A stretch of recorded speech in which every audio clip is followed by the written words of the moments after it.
Lorsqu'un homme marche dans l'obscurité et qu'il a une lampe à la main, s'il voit une pierre, il ne la heurte pas. S'il voit une tranchée, il n'y tombe pas. Cette parole de sagesse commente le verset des psaumes qui dit « Ta parole est une lampe à mes pieds, une lumière sur mon chemin. » Avant de lire les Écritures, je vous invite à la prière. Seigneur notre Dieu et notre Père, notre route est parfois obscure, parsemée de pièges et de pierres. Notre marche est souvent incertaine, menacée d'erreurs et d'errance. Que ta parole soit pour nous aujourd'hui un phare qui nous montre la direction, une lumière qui nous guide dans l'inconnu, une lampe qui éclaire nos décisions, un flambeau qui annonce ta venue. Amen. L'évangile du jour est dans Jean, au chapitre 12, les versets 20 à 36.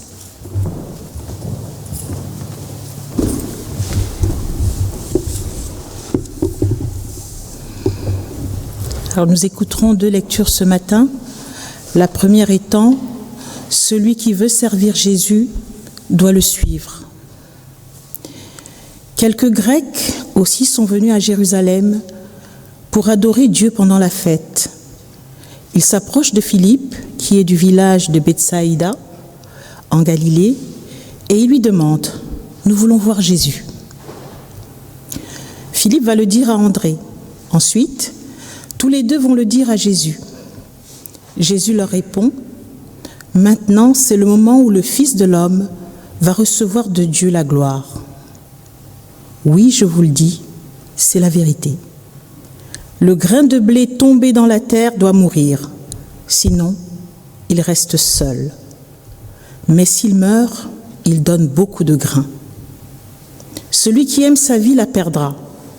Mais si quelqu'un aime Dieu plus que sa vie dans ce monde, cette personne gardera sa vie et elle vivra avec Dieu pour toujours. Celui qui veut me servir doit me suivre, et mon serviteur sera là où je suis. Mon Père récompensera celui qui me servira. La deuxième lecture a pour titre « Jésus parle de sa mort ». Maintenant, mon cœur est troublé. Est-ce que je vais dire « Père, sauve-moi de ce qui va arriver en ce moment ?» Mais c'est pour cela que je suis venu, pour ce moment. Père, rends ton nom glorieux. Alors une voix vient du ciel et dit « Je l'ai déjà rendu glorieux, et je le rendrai glorieux de nouveau. » La foule qui est là et qui a entendu dit « C'est un coup de tonnerre ». D'autres disent « Un ange a parlé à Jésus ». Mais Jésus dit « Ce n'est pas pour moi que cette voix a parlé, mais c'est pour vous. Maintenant, Dieu va juger ce monde et maintenant, il va jeter dehors le chef mauvais de ce monde. Et moi, quand on me placera en haut, au-dessus de la terre, j'attirerai à moi tous les êtres humains. » En disant cela, Jésus montre comment il va mourir. La foule le lui répond. Dans les livres de la loi, nous avons appris que le Messie vivra pour toujours. Alors comment peux-tu dire « On doit placer le Fils de l'homme en haut » ? Ce Fils de l'homme, qui est-ce ? Jésus leur dit « La lumière est encore avec vous, pour un peu de temps. Marchez pendant que vous avez la lumière. De cette façon, la nuit ne vous surprendra pas. Celui qui marche dans la nuit ne sait pas où il va. Pendant que vous avez la lumière, croyez en la lumière. Ainsi, vous appartiendrez à la lumière. » Après que Jésus a dit cela, il s'en va et il se cache loin de la foule. Oh.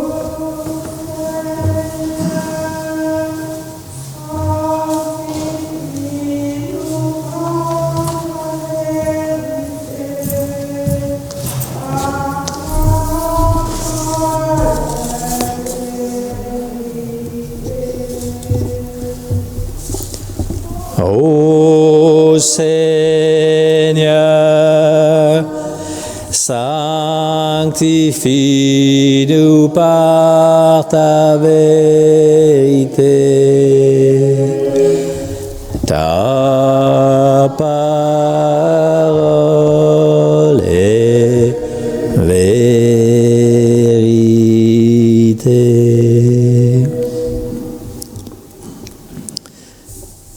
Jésus est en marche vers Jérusalem pour la Pâque, qui sera aussi sa dernière Pâque, sa Pâque. Et on nous dit qu'un certain nombre de Grecs sont venus là. Alors, il s'agit probablement de ce qu'on appelle les craignants Dieu.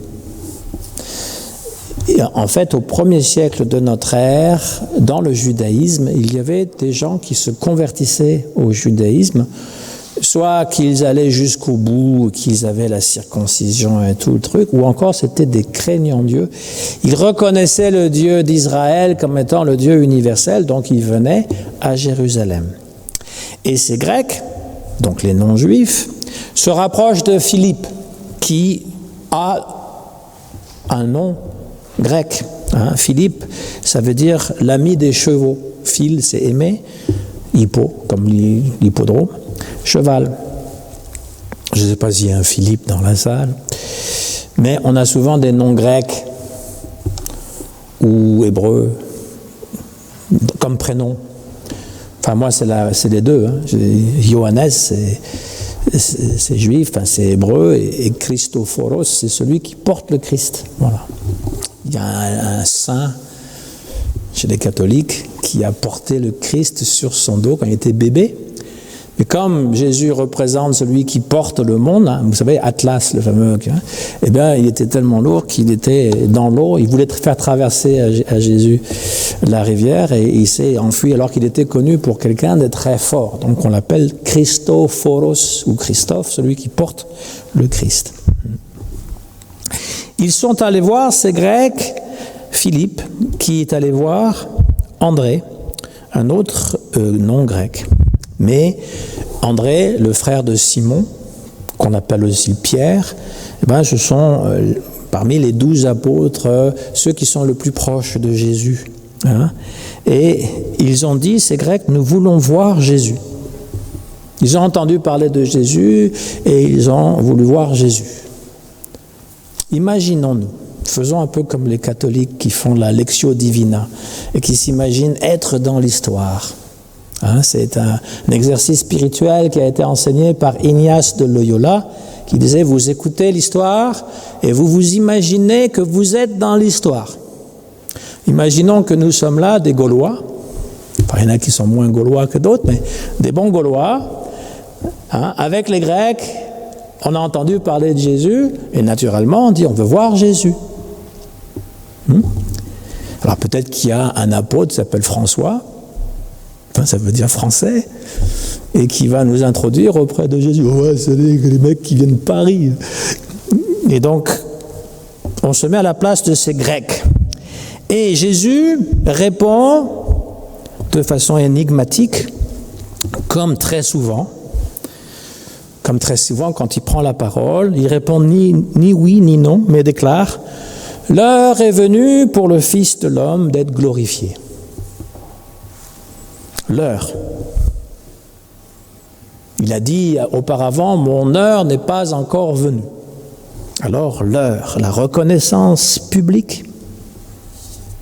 Plus loin, il dit, quand j'aurai été élevé de terre, j'attirerai à moi tous les hommes.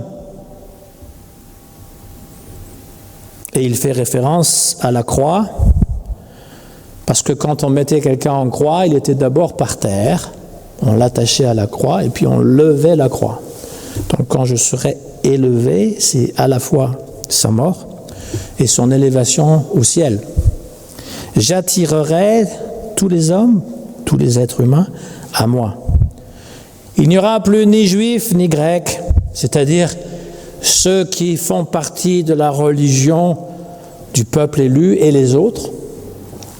Il n'y aura plus cette distinction. Mais des êtres humains appelés à le suivre, quelle que soit leur origine, ou leur sexe, Paul va développer ça. Il n'y a plus ni juif, ni grec, ni homme, ni femme, ni maître, ni serviteur. Nous sommes tous des serviteurs, en fait, de Jésus. Chrétien, c'est quelqu'un qui suit le Christ. La glorification du Christ, c'est le matin de Pâques. Ici, il est question d'une théologie de la croix. Jésus sait qu'il va mourir de cette façon-là. Elle annonce donc la mort de Jésus, c'est le soir. Lorsque finalement les lumières, il le dit un peu plus loin, la lumière est encore avec vous. Marchez pendant que vous avez la lumière. De cette façon, la nuit ne vous surprendra pas. Celui qui marche dans la nuit ne sait pas où il va. Pendant que vous avez la lumière, croyez en la lumière, ainsi que vous appartiendrez à la lumière. L'évangile de Jean débute avec cette méditation sur la lumière. Christ est la lumière du monde. Et les ténèbres, eh bien, c'est tous les mensonges et tous les faussetés. Quand on est dans la nuit, vous vous souvenez quand vous étiez enfant, quand on est dans la nuit, notre imagination se met à voir des choses qui n'existent pas. Ou encore, quand on distingue mal, on voit les arbres et on pense que c'est des personnes et on pense que quelqu'un va nous attaquer. C'est un phénomène tout à fait psychologique qui m'est arrivé, pas durant le confinement qui n'en est pas un, mais qui dure depuis 1 an, pour résumer la situation. Avant, quand soi-disant le monde était normal, il m'est arrivé de ne pas pouvoir dormir ou de me lever tôt le matin, à 2h du matin, et de faire le tour du parc. Oui, c'est possible. Et alors, quand je croisais quelqu'un à 2h du matin, moi et lui, je sais qu'on avait peur de l'un de l'autre, parce qu'on ne sait pas, mais qu'est-ce qu'il fout là ? Oui, qu'est-ce qu'il fait là ? C'est bizarre quand même à 2h du matin, donc on se regarde comme ça, on se croise, etc. Et dans la journée, si ça vous arrive, et vous avez plus de chances de vous faire agresser en pleine journée. Mais la nuit, on a des imaginations, on s'imagine, il y a moins de monde, etc., qu'il y a un danger. Et donc la nuit, c'est la mort de Jésus. Quand tout s'engouffre. Quand finalement le maître que nous suivions est mis à mort. Moi, je n'aime pas voir Jésus en croix. Je suis beaucoup plus orthodoxe dans cette façon-là de voir le Christ ressuscité, ou encore la croix vide, ça j'aime bien. Parce que ça veut dire qu'il n'est plus dessus. Quand il est là en permanence, d'abord ça me fait beaucoup de peine, parce que Jésus c'est quand même quelqu'un que nous aimons, et donc de le voir là, ça me fait beaucoup de peine. Et ensuite on a l'impression qu'il ne descend jamais. Il est toujours là, on est toujours en train de le remettre sur la croix. Alors que les chrétiens, eux, c'est la résurrection, c'est Pâques. Pâques, c'est le tombeau vide, c'est la croix vide, évidemment. Le tombeau vide. Et donc, Pâques, c'est le matin, c'est-à-dire quand la lumière est revenue. Et donc, nous avons cette croyance que l'amour est plus fort que la mort. On dit aussi, mais voilà. Jésus va donner une analogie pour expliquer que la vie revient. Il donne l'exemple du grain de blé. Le grain de blé qui est dans un grand sac de grains de blé, dans un grenier, il est content. Mais va venir le moment où on va le mettre en terre et il va s'enfoncer dans une atmosphère sombre et humide. Il est seul et avec le temps, il sent que l'humidité fait craquer son épiderme et qu'elle pénètre jusqu'au plus profond de son être. Et dans la nuit, le froid et la solitude, il meurt doucement. Bon, c'est une image poétique parce qu'en fait, le grain de blé ne meurt pas. Mais on pensait à l'époque qu'il mourrait pour donner quelque chose. Mais il ne meurt pas, il se transforme. C'est comme la chrysalide. Il ne meurt pas, il devient papillon. Et donc, mais cette image est là. On pensait effectivement que le grain de blé mourrait et plus tard, une jeune pousse va sortir du grain, se diriger vers le haut, elle va traverser la terre, parfois même le goudron, quand il y a des craquelures dans le goudron, on voit que ça traverse à travers et va aspirer à la lumière. Et lorsqu'il arrive le printemps, la pousse va se transformer en tige, puis en épi, et chaque épi donne 30, 60, 100 grains nouveaux, qui donneront naissance eux-mêmes à des milliers, des millions de différents fruits. C'est l'image que Jésus donne de la mort et de la résurrection. Et Paul va reprendre aussi cette image d'un grain qui meurt pour donner un épi, pour évoquer le rapport de notre corps présent et le corps ressuscité. Il dit qu'il y a deux sortes de corps, en gros un corps matériel et un corps spirituel. Et que ce n'est pas le corps matériel, périssable, qui va renaître, mais le corps spirituel. Et il donne cette image du grain qui va changer. Ensuite, Jésus continue en donnant un paradoxe. Celui qui aime sa vie la perd, et celui qui déteste la vie dans ce monde la gardera pour la vie éternelle. Alors il faudrait bien comprendre ce que veut dire aimer sa vie et détester sa vie. Il ne faut pas apprendre ces expressions à la lettre. Détester la vie, haïr la vie, c'est quelque chose qui nous conduit au désespoir, à la dépression, à la haine en général.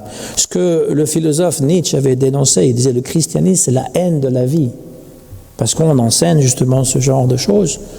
Mais en fait, il faut bien comprendre qu'il y a une bonne et une mauvaise façon de s'aimer soi-même. La bonne consiste à se savoir aimer malgré ses propres contradictions. On est aimé de Dieu. Et ça, c'est très important de savoir. On est aimé de Dieu, on est aimé aussi des gens qui nous sont proches. Et donc, on est capable aussi de donner cet amour. Et on est capable de s'estimer à notre juste valeur comme créatures célestes, des fils et des filles de lumière. La mauvaise façon d'aimer sa vie consiste à penser qu'on est le nombril du monde, tout tourne autour de nous. Et donc, détester sa vie, c'est une hyperbole pour nous inviter à oublier notre petite personne et risquer la générosité, l'offrande, le don de soi. C'est de ça qu'il s'agit. Aime ton prochain comme toi-même. Il ne faut pas oublier le toi-même. Comment est-ce qu'on peut aimer son prochain si on ne s'aime pas? Il faut pouvoir s'aimer pour lui donner cet amour. S'aimer, ça veut dire, et quand on dit, qu'il faut résister à l'orgueil, ça ne veut pas dire qu'il faut s'humilier, qu'il faut, se déprécier. Il y a une dignité humaine parce qu'on est créé à l'être à l'image de Dieu. On doit être fier d'être des fils, des filles de Dieu. On doit être fier, mais pas dans le sens qu'on méprise les autres, dans le sens que toi aussi, tu es aussi une fille, un fils de Dieu. Et on peut le dire si on a cette compréhension-là. Et il y a une opposition dans ce paradoxe que Jésus dit entre aimer et détester sa vie, entre la vie qui passe et la vie éternelle. C'est-à-dire cette transformation de la chrysalide en papillon et de pouvoir voler de ses propres ailes. Si quelqu'un veut me servir, continue Jésus, qu'il me suive. Et là où moi je suis, là aussi sera mon serviteur. Le serviteur reçoit une promesse, le Christ se tiendra à ses côtés dans son service. Si je me demande où est le Christ, l'Évangile me répond qu'il est à mes côtés. À chaque fois que j'entre dans la dynamique de la confiance, la générosité et le service, il est là. Quand je fais du service, il est là à mes côtés. Et le paradoxe, donc, de l'Église, c'est-à-dire l'ensemble des croyants, c'est que elle peut perdre quelque chose et ça peut être considéré comme un gain. Quand elle devient faible, cette Église, c'est alors qu'elle est entendue, aimée. Et quand elle gagne en extension, quand elle devient très riche, elle peut perdre en profondeur. Le salut arrive souvent quand tout semble perdu. Quand on pense que finalement tout est perdu, le salut arrive. C'est comme la mort de Jésus, tout était fini. Et donc nous avons ce paradoxe premier qui dit de ne pas trop aimer sa vie, mais aimer Dieu par-dessus tout, parce que Dieu est la source de sa vie. Et ici, il existe cette opposition radicale entre l'honneur tel que le monde l'entend et tel que l'Évangile le décrit. Alors il a une tentation. Jésus devient triste. Maintenant, je suis troublé en parlant de sa propre mort. Est-ce que je dirais, Père, sauve-moi de cette heure? Et il continue, mais c'est pour cela que je suis venu en cette heure. Père, glorifie ton nom. Ça rappelle la prière de Gethsémani, c'est-à-dire lorsqu'il est dans le jardin des Oliviers, il dit, il prie. Dans Luc, il est dit qu'il prie si intensément qu'il en sue du sang, n'est-ce pas? Il est dans une très grande angoisse. Il dit, si tu pouvais enlever de moi cette coupe, enlève-moi cette souffrance, le calice de la souffrance, enlève-moi ça, que je ne bois pas. Et il conclut que ta volonté soit faite et non la mienne. Et là, ici, la même chose. Qu'est-ce que je pourrais dire? Mon âme est triste. C'est-à-dire, dans le jardin de Gethsémani, il dit, je suis triste à mourir. Pour montrer que Jésus était un être humain qui éprouvait des émotions.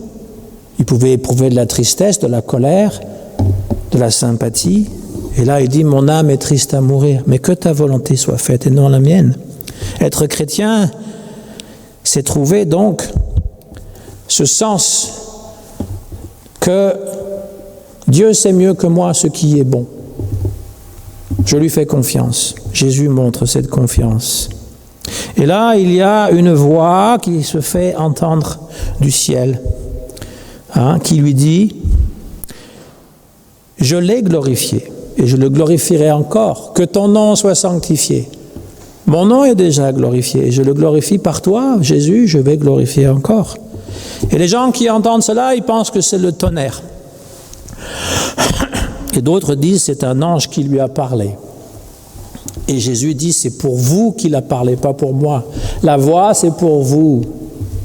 Alors je vous répète une histoire que je vous ai déjà dite, mais des fois des témoignages c'est quelque chose qui finalement parle beaucoup plus. Et donc il y a plus de 30 ans, quand j'étais professeur au Québec, et donc j'avais aussi l'enseignement religieux entre autres, et on pouvait avoir le bénéfice de faire venir des gens de l'extérieur qui pouvaient être des témoignages. Et donc c'était un motard chrétien, quelqu'un qui s'était converti au christianisme et qui vivait dans le grand banditisme et qui avait fait beaucoup de larcins. Il ne nous a pas exposé ces choses-là, il nous a exposé sa conversion. Il disait qu'à un moment donné, il craignait pour sa vie parce que ce sont des gangs rivales, n'est-ce pas?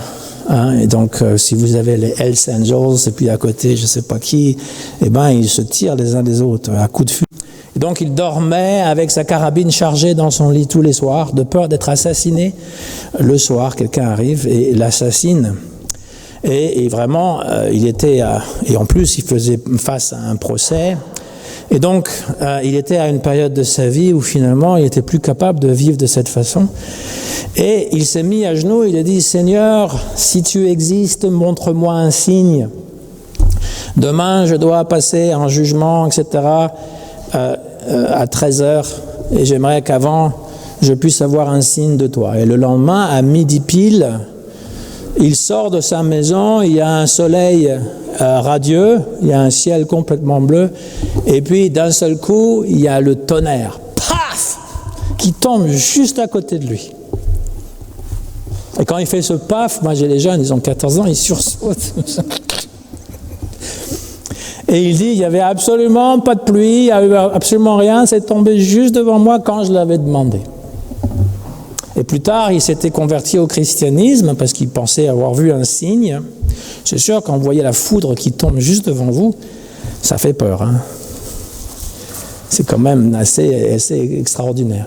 Et il a voulu donc faire comme tout le monde, être un bon chrétien et s'habiller avec une cravate et tout ça, mais ça lui allait pas du tout. Et donc il a rencontré des motards chrétiens. C'est un groupe qui s'appelait Maranatha, c'est le dernier mot de la Bible dans l'Apocalypse. Viens Seigneur, j'arrive. Et donc ils avaient formé un groupe de chrétiens avec les motos, et puis les tatous, et puis les trucs en cuir, et puis tout voilà. Mais des chrétiens. Ce qui dit, il faut vivre sa foi là où on est. On n'a pas besoin de se transformer, de se peigner les cheveux, etc. On peut être comme on est. Et là, nous avons le tonnerre. Je ne sais pas si ça fait paf, mais il y a une voix que les gens interprètent comme le tonnerre. Et ce que je voulais dire, pour raccrocher les trucs, parce que sinon ça fait un peu farfelu ce que je viens de vous dire, pour raccrocher les wagons, c'est simplement pour vous dire qu'un signe peut être donné à celui qui ne croit pas. Réfléchissez-y. Quand vous êtes un vrai croyant, vous n'avez pas besoin d'avoir des signes toutes les semaines, d'avoir la foudre qui vous tombe. Ça devient comme vraiment casse-pied. Il dit, mais j'ai compris, Seigneur, je sais là que... Donc il fait un signe à celui qui ne croit pas. Donc eux, ils n'entendent pas la voix. Ils entendent simplement du tonnerre quand Jésus vient juste de parler. D'autres ont entendu la voix. De la même façon, quand Jésus, le baptême, il y a une voix qui descend du ciel et il y a un commentaire qui dit « Les gens n'ont pas entendu la voix ». Donc, ici, croyants et malcroyants ou incroyants ont entendu différemment. Pour Jésus, un murmure suffit, pas besoin d'avoir le tonnerre. D'ailleurs, la Bible nous le montre, quand le prophète Élie, il cherche aussi Dieu dans le désert, il refait la démarche du Sinaï, etc. Il arrive près du Sinaï, et puis là, Dieu lui parle, il dit, qu'est-ce que tu fais là dans la grotte? Sors. Et là, il y a un tremblement de terre, et on nous dit, Dieu n'est pas dans un tremblement de terre. Il y a le feu qui se descend du ciel comme un des éclairs, et on nous dit que Dieu n'est pas dans cet éclair. Et finalement, il y a un silence ténu, comme un souffle. Et là, Élie reconnaît que Dieu est là. Donc Dieu peut se manifester en parfait silence. L'arc-en-ciel est dans la Bible aussi un signe qui est donné. Mais il faut bien comprendre que ça aussi, c'est un signe pour les incroyants.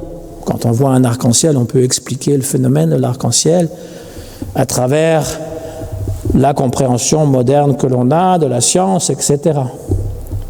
Mais pour ceux qui ne sont pas croyants, n'importe quel signe peut être bon pour éveiller, pour s'éveiller. Alors les gens lui demandent, mais là tu parles du Fils de l'homme, qu'est-ce que c'est que le Fils de l'homme? Nous on a entendu parler du Messie, du Christ, c'est quoi la différence? Et lui parle de la lumière et les ténèbres. Il y a encore la lumière, marcher dans la lumière, comme lorsque, avant de lire la Bible, ta parole est une lumière à mes pieds. Elle me permet finalement de voir les dangers qui sont autour de moi. Mais quand je marche dans la nuit, je ne sais pas où je vais. Supposons qu'il n'y a même pas de lumière. Je dis que je peux avoir peur si je rencontre quelqu'un à 2h du matin dans le parc, d'accord. Imaginez qu'il n'y a rien, on ne voit même pas, et que je rentre dedans, dans la personne. Ça vous fait encore plus peur parce qu'il n'y a pas de lumière. Donc les lumières et les ténèbres dans l'évangile de Jean, c'est pour signaler Dieu ou l'absence de Dieu. Vous pouvez réfléchir ou conclure par vous-même, est-ce que nous vivons dans un monde éclairé par la lumière de Dieu ou plutôt dans les ténèbres? Ça dépend des jours. Parfois c'est un peu les deux. Si on a Christ dans notre vie est lumineuse. Si on n'a pas Christ dans notre vie, eh bien c'est vraiment du clair-obscur. On ne le voit pas très bien. Et la lumière peut complètement s'éclipser. Et donc Jésus dit, tant que la lumière est avec vous, profitez-en. Il parle de lui. Il parle de lui, la lumière, profitez-en, parce qu'un jour, cette lumière vous sera enlevée. Quand la croix va être dressée, même si lui va attirer tous les gens à lui, eh bien, elle sera retirée, vous serez dans les ténèbres. Ne pleurez pas sur moi, fille de Jérusalem, pleurez sur la ville, qu'il dit. Et dans une trentaine d'années plus tard, toute la ville est détruite. Et le temple aussi. Le magnifique temple de Salomon, détruit par les Romains. Il l'avait annoncé, il avait dit, ce temple sera détruit. Il n'a pas dit, je détruirai, il a dit, ce temple sera détruit. Et donc, c'est être plongé dans les ténèbres. On peut perdre tout ce qu'on a, mais avec Jésus, nous avons tout gagné. Voilà ce passage, avant le culte des rameaux, qui est la semaine prochaine, peut nous dire pour aujourd'hui. Au nom du Christ, Amen.